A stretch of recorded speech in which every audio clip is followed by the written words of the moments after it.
మహాకుంభమేళా ఒక పురాతన సంప్రదాయం. మహాకుంభమేళా ప్రపంచంలోనే అతిపెద్ద మతపరమైన సమావేశాలలో ఒకటి.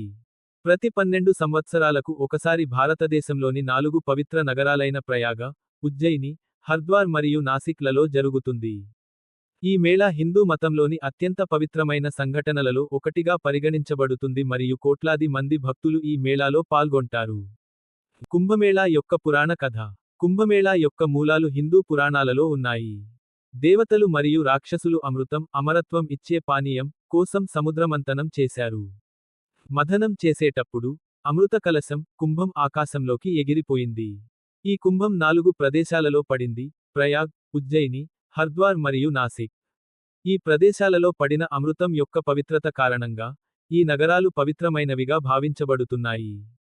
ఈ 4 ప్రదేశాలలో ప్రతి 12 సంవత్సరాలకు ఒకసారి కుంభమేళా జరుగుతుంది. కుంభమేళా యొక్క చారిత్రక ప్రాముఖ్యత. వైదిక కాలం.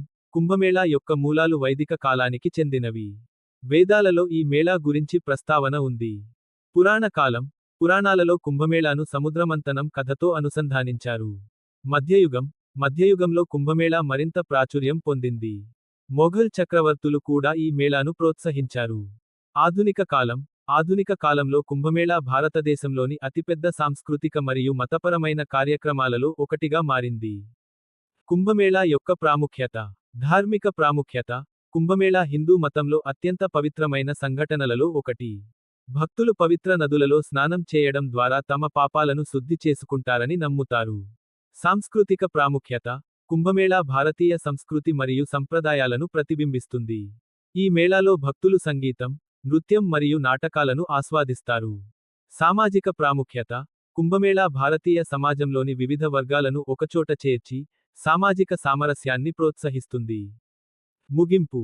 కుంభమేళా కేవలం ఒక మతపరమైన కార్యక్రమం మాత్రమే కాదు, ఇది భారతీయ సంస్కృతి మరియు ఆధ్యాత్మికత యొక్క ఒక ముఖ్యమైన అంశం. ఈ మేళా కోట్లాది మంది భక్తులకు ఆధ్యాత్మిక ప్రేరణ మరియు సామాజిక సామరస్యాన్ని అందిస్తుంది. ధన్యవాదములు.